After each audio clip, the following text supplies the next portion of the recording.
राधे राधे।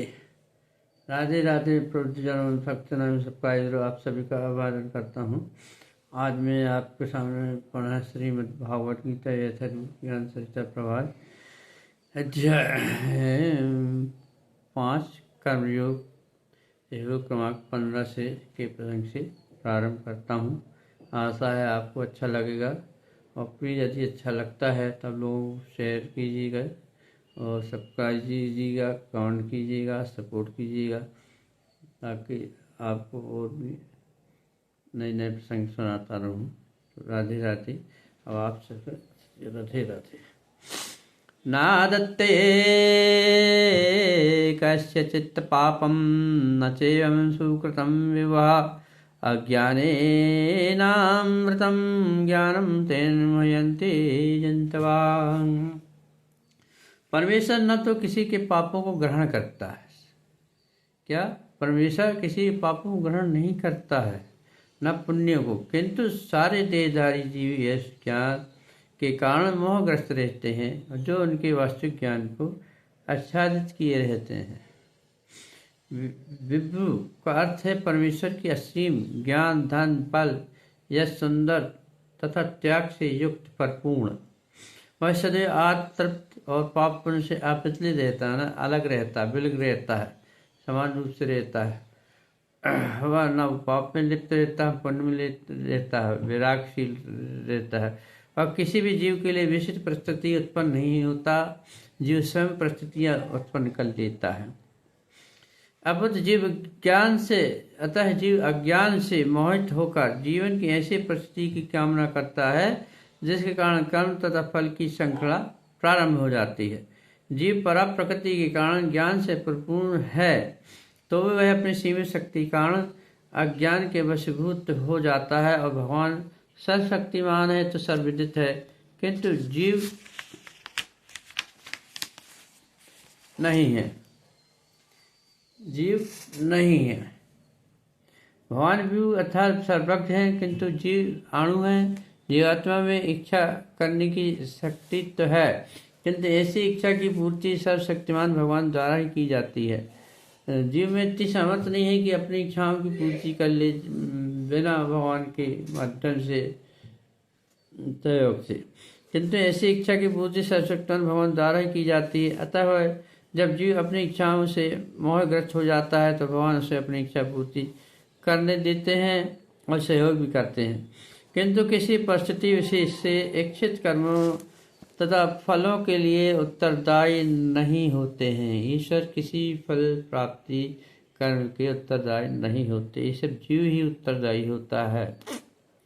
अत्यंत मोहग्रस्त होने से देहधारी जीव अपने को परिस्थिति जन शरीर मान लेता है और जीवन के क्षणिक दुख तथा सुख को अविरल भोगता रहता है। भगवान परमात्मा रूप में जीव की चिरसंगी रहते हैं। फलता है प्रत्येक जीव की इच्छाओं को उसी तरह समझते हैं जिस तरह फूल के निकट रहने वाला फूल की सुगंध को। इच्छा जीव की बद्ध करने के लिए सूक्ष्म बंधन है। भगवान मनुष्य की योग्यता के अनुसार उसकी इच्छा को पूरा करते हैं। अपनी सोची आपन सोची होत नहीं, प्रभु सोची तत्का। अपन जो भी सोचते हैं, विचार करते हैं कि ये हो जाएगा, नहीं, वो कभी नहीं होता जब तक कि भगवान की प्रेरणा न हो, भगवान न चाहे तो इच्छा की पूर्ति कभी नहीं होती है। अतः व्यक्ति अपनी इच्छाओं को पूरा करने में सर्वशक्तिमान नहीं होता है, किंतु भगवान इच्छाओं की पूर्ति कर सकते हैं। उनके लिए कोई असंभव नहीं है, हर चीज़ संभव है। वे निष्पक्ष होने के कारण स्वतंत्र अणु जीवों की इच्छाओं में विधान नहीं डालते हैं, किंतु जब कोई कृष्ण की इच्छा करता है, कृष्ण को मानता है, कृष्ण की भगवत भजन करता है, तो भगवान क्या उसकी पूर्ति अति शीघ्र कर देते हैं। तो भगवान उसकी विशेष चिंता भी करते हैं और इस प्रकार प्रोत्साहित करते रहते हैं भगवान को प्राप्त करने की उसकी इच्छा पूरी और शरीर सुखी रहे। अतः वैदिक मंत्र पुकार कर कहते हैं कि ऐसा हम साधु कर्म करवती कारवती तम यमेभ्यो लोकेभ्य उन्निशीते ऐसा हो एवा साधु कर्म कार्यति यमदो निनिश्चिते। भगवान जीव को शुभ कर्मों में श्री प्रवृत्त करते हैं। इसलिए प्रोत्साहित करते हैं जिससे वह ऊपर उठे, और भगवान उसे अशुभ कर्मों में इसलिए प्रवृत्त करते हैं जिससे वह नरक जाए। असो जंतुनिशो वयामात्मनः सुख दुःखयो ईश्वर प्रेरितो गच्छेत स्वर्गे वांसमेवं चा। जीव अपने सुख दुख में पूर्णतः आश्रित होता है, परमेश्वर की इच्छा से स्वर्ग या नरक जाता है। जिस तरह वायु द्वारा प्रेरित बादल यहाँ वहाँ भागते रहते हैं, वर्षा करते रहते हैं। अतः देहधारी जीव कृष्ण भावना मृत की अपेक्षा करने की अपनी अनादि प्रवृत्ति के कारण अपने के लिए मोह उत्पन्न कर देता है, जो उसके लिए कष्टदायी होता है। फलस्वरूप स्वभावतः सिद्धांत स्वरूप होते हुए भी वह अपने अस्तित्व को लघुता उत्पन्न के कारण भगवान के प्रति सेवा करने की अपनी स्वाभाविक स्थिति को भूल जाता है, और इस तरह वह अविद्या द्वारा बंदी बना लिया जाता है। अज्ञानवश जीव यह कहता है कि उसके भवबंधन के लिए भगवान उत्तरदायी। इसकी पुष्टि वेदांत सूत्र 1:34 में करते हैं। वैष्णवदंडेन सापेक्षत्वात् तथा ही दर्शयति। भगवान न तो किसी के प्रति घृणा करते हैं, न किसी को चाहते हैं, यदि ऊपर से ऐसा प्रतीत होता महसूस होता है। ज्ञानेन्दुदर्ज्ञानम येषां नाशत्यमानः तेषां नित्यज्ञानम प्रकाशति तत्परम्। किंतु जब कोई उस ज्ञान से प्रवृत्त होता है जैसे अविद्या का विनाश होता है, तो उसके ज्ञान से सब कुछ उसी तरह प्रकट हो जाता है जैसे दिन में सूर्य से सारी वस्तुएं प्रकाशित हो जाती हैं। तात्पर्य है कि जो लोग कृष्ण को भूल गए हैं वे निश्चित रूप से मोहग्रस्त होते हैं, किंतु जो कृष्ण भावना भक्ति से ओतप्रोत हैं वे नहीं भूल पाते। भागवत गीता में कहा है, सर्व ज्ञान प्लेन ज्ञानाग्नि सर्व कर्माणि तदा नाही ज्ञान सरस्यम।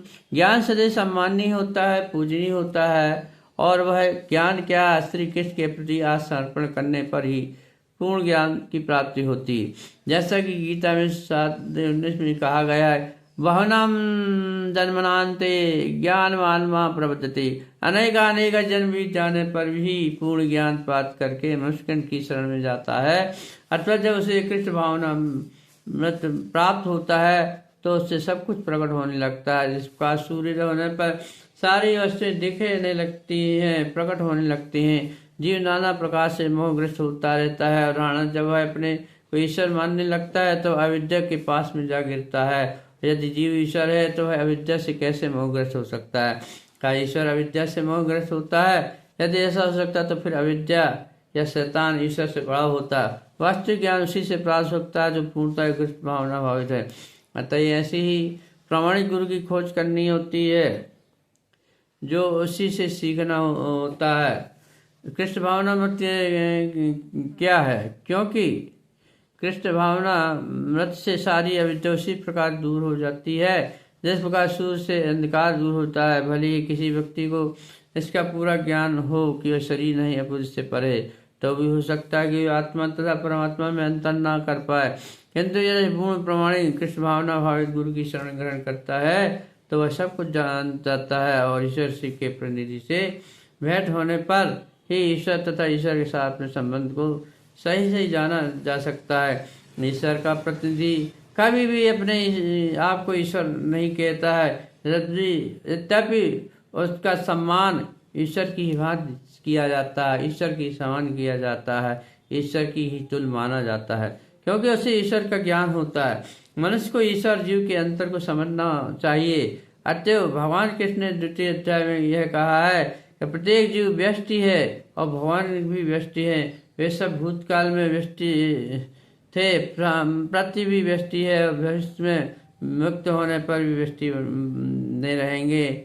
रात्रि के समय अंधकार में हमें इस प्रकार प्रत्येक वस्तु एक सी दिखती है, किंतु दिन में सूर्य के उदय होने पर सारी वस्तुएं अपने वास्तविक रूप में दिखती हैं। अथवा जीवन व्यष्टि की पहचान ही वास्तविक ज्ञान है।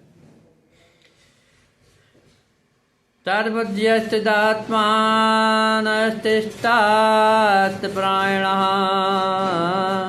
गच्छत्य पुनरावृतं ज्ञानिनी धूतकल्मषः।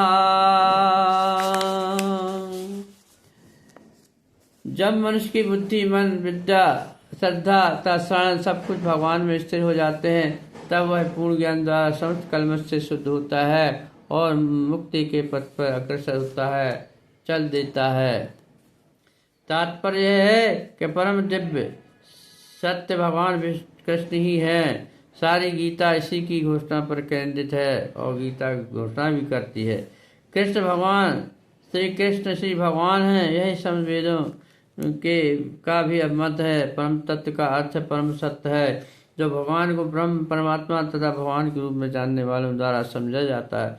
भगवान ही इस परम तत्व की प्रकाष्ठा है, अतः सीमा है, उससे बढ़कर कुछ नहीं। भगवान कहते हैं, महत्ताय पर तरम नान्यत किंचित अस्ति धनंजया। कृष्ण निराकार ब्रह्म का ही स्वरूप है, ब्राह्मणों ही प्रतिष्ठा अतः सही प्रकार से कृष्ण परम तत्व है। जिनके मन, बुद्धि शुद्ध अथा शरण कृष्ण में है, अर्थात जो पूर्णतः कृष्ण भावना भावित है, उनके सारे कलमश से धुल जाते हैं और उन्हें ब्रह्म संबंधी प्रत्येक वस्तु का पूर्ण ज्ञान रहता है। कृष्ण भावना भावित व्यक्ति यह भली बात समझ सकता है कृष्ण में द्वैत है और ऐसे विज्ञान से युक्त होकर मुक्ति पथ पर स्वस्थिर प्रकट कर सकता है। विद्या विनय संपन्ने ब्राह्मणे गविहस्तनी सुनिचे स्वापाके च पंडिता समदर्शिनः। विनय या विनग्र साधु पुरुष अपने वास्तविक ज्ञान के कारण एक विद्वान तथा विनीत ब्राह्मण गाय, हाथी, कुत्ता तथा चंडाल को समान दृष्टि से देखते हैं, संभाव से देखते हैं, ऊंचा नीचे नहीं देखते हैं कि ये बड़ा है ये कुछ छोटा है, सब एक भाव से देखा जाता है। तात्पर्य है कृष्ण भावना भावित व्यक्ति योनि या जात में भेद नहीं मानता है। सामाजिक दृष्टि से ब्राह्मण तथा चंडाल भिन्न भिन्न हो सकते हैं, अतः योनि के अनुसार कुत्ता, गाय तथा हाथी भिन्न भिन्न हो सकते हैं, किंतु विद्वान योगी सबको एक ही तराजू तोलता है, एक समान देखता है। किंतु विद्वान योगी दृष्टि में शरीरगत भेद अर्थहीन होते हैं, उसको कोई अर्थ नहीं होता है। इसका कारण यह है कि परमेश्वर से उसका गहरा संबंध हो गया है और परमेश्वर परमात्मा रूप में हर एक के हृदय में स्थित है। परम सत्य का ऐसा ज्ञान वास्तविक ज्ञान ही होता है। जहाँ तक विभिन्न जातियों, विभिन्न योनियों में शरीर का संबंध है, भगवान सबों पर समान रूप से दयालु होते हैं, उदार होते हैं और सबकी मदद भी करते हैं, क्योंकि प्रत्येक जीव को अपना ही मित्र मानते हैं, अपनी ही संतान मानते हैं, अपना ही अंश मानते हैं। फिर भी जीवों की समझ परिस्थितियों में अपना प्रार्थना स्वरूप बनाए रखते हैं। परमात्मा रूप में भगवान चंडाल तथा ब्राह्मण दोनों में ही उपस्थित होते हैं। यद्यपि इन दोनों के शरीर एक से नहीं होते, शरीर तो प्रकृति के गुणों के अधीन होता है, किंतु शरीर के भीतर आत्मा तथा परमात्मा समान रूप से आध्यात्मिक गुण वाले होते हैं, परंतु आत्मा तथा परमात्मा की यह समानता उन्हें मात्रात्मक दृष्टि से समान नहीं बनाती, क्योंकि व्यष्टि आत्मा किसी विशेष शरीर में उपस्थित होता है, किंतु परमात्मा प्रत्येक शरीर में कृष्ण भावना भावित व्यक्ति को उसका पूर्ण ज्ञान होता है। इसीलिए वह सचमुच ही विद्वान तथा समदर्शी होता है। आत्मा तथा परमात्मा के लक्षण समान है, क्योंकि दोनों चेतन तथा प्राश्चित आनंदमय है, किंतु अंतर इतना है कि आत्मा शरीर की सीमा के भीतर सचेतन रहता है, जबकि परमात्मा सभी शरीरों में सचेतन है। परमात्मा बिना किसी भेदभाव के सभी शरीरों में अंश रूप में विद्वान होते हैं। भगवान का अंश प्रत्येक जीव में होता है, लेकिन जीव समझ नहीं पाता है, अज्ञानी होता है, इसलिए भगवान को अपने अंतर में नहीं देख पाता, न खोज कर पाता, क्योंकि भगवान को कहीं बाहर ढूंढने की आवश्यकता नहीं है। आप अपने अंतर्मन में झांकिए, आपको ईश्वर की साक्षात दर्शन होंगे। मन कमल की तरह साफ शुद्ध होना चाहिए है। यहम तजितम सर्गो येषां साम्येष्टं मनः निर्दोषं हि समं ब्रह्म तस्माद् ब्राह्मणे ते स्थिता। जिनके मन एकत्र समानता में स्थित है, उन्हें जन्म मृत्यु के बंधनों का पहले जीत लिया होता, उसे मृत्यु से कोई भय नहीं होता है, न जन्म कष्टों से भय होता है। वो समान रूप से देखता है कि जन्म मृत्यु शोक दुख यश पर सब ईश्वर के अधीन होते हैं, तो हम क्यों उदास रहें, क्यों शोक मनाएं? ये सब ब्रह्म की लीला है, भगवान की लीला है। हम सब तो एक निमित्त हैं, इस संसार में आए हैं और कर्म करते हैं, और कर्म के आधार पर हमें सुख दुख की प्राप्ति होती है। तो किस प्रकार से अपन भगवान को उत्तरदायी मानते हैं? उत्तरदायी तो हम ही हैं, अपने कर्म के प्रति उत्तरदायी हैं, अपने फल के प्रति उत्तरदायी हैं। ते ब्रह्म के समान निर्दोष सदा ब्रह्म में ही स्थित रहते हैं। तात्पर्य जैसा कि ऊपर कहा गया है कि मानसिक क्षमता आज साक्षात्कार का लक्षण है। जिन्होंने ऐसी व्यवस्था प्राप्त कर ली है उन्हें भौतिक बंधनों पर विशेषता जन्म तथा मृत्यु पर विजय प्राप्त किए हुए मानना चाहिए। जब तक मनुष्य शरीर को आत्मस्वरूप मानता है तब वह बुद्धिजीवी माना जाता है, किंतु जो ही वह साक्षात्कार द्वारा समचित्त की अवस्था को प्राप्त कर लेता है वह बुद्धि जीवन से मुक्त हो जाता है। दूसरे शब्दों में उसे इस भौतिक जगत में जन्म नहीं लेना पड़ता। बुद्ध अपनी मृत्यु के बाद वह आध्यात्मिक लोक में चला जाता है। भगवान निर्दोष है क्योंकि वे अशक्ति तथा घृणा से रहित होते हैं। इसी प्रकार जब जीव अशक्ति तथा घृणा से रहित होता है तो भी वह निर्दोष बन जाता है और वैकुंठ जाने का अधिकारी हो जाता है। ऐसे व्यक्तियों को पहले से मुक्त मानना चाहिए और लक्षण आगे बतलाए गए हैं। न प्रयेष्ट प्रियं प्राप्तं नोदिजेत् प्राप्त च प्रियं स्तर बुद्धि सम्मूढ़ो ब्रह्मवेद ब्रह्मांडं इच्छतः। जो ना तो प्रिय वस्तु को पाकर हर्षित होता है, ना प्रिय को पाकर विचलित होता है। जो स्थिर बुद्धि है, जो मोह रहित है, भगवत विद्या को जानने वाला होता है वह पहले से ही ब्रह्म में स्थित रहता है। तात्पर्य है कि यहाँ पर स्वरूप सिद्ध व्यक्ति के लक्षण दिए गए हैं। पहला लक्षण यह है कि उसमें शरीर और आत्म तत्व के तदाम का भ्रम नहीं रहता है। वह भली भांति जानता है कि वह शरीर नहीं हूँ, अपुत भगवान का एक अंश हूँ। अतः कुछ प्राप्त होने पर न तो उसे प्रसन्नता होती है, न शरीर की कुछ हानि होने पर शोक होता है। मन के स्थिरता स्थिर बुद्धि आत्मबुद्धि कहलाती है। अतः न तो स्थूल शरीर को आत्मा मानने की भूल करके मोहग्रस्त होता है और न शरीर को स्थायी मानकर आत्मा के अस्तित्व को ठुकराता है। ऐसे ज्ञान के कारण वह परम सत्य ब्रह्म परमात्मा तथा भगवान के ज्ञान की भली भांति जान लेता है। इस प्रकार वह अपने स्वरूप को जानता है और परम ब्रह्म से इस बात में तदाकार होने का सभी यत्न नहीं करता है। ऐसे ब्रह्म साक्षात है, आप साक्षात कहते हैं। ऐसे स्थित कृष्ण भावना मत कहलाती है। ब्राह्ये स्पर्श शक्तात्मा विन्दत्यात्मानि यत् सुखं स ब्रह्म योग युक्तात्मा सुखम च मनुष्यते। ऐसा मुक्त पुरुष भौतिक इंद्र सुख की ओर आकर्षित नहीं होता। पुरुष शरीर समाधि में रहकर अपने अंतर में आनंद का अनुभव करता है। इसका स्वरूप सिद्ध व्यक्ति परम ब्रह्म में एकाग्रचित होने के कारण असीम सुख भोगता है।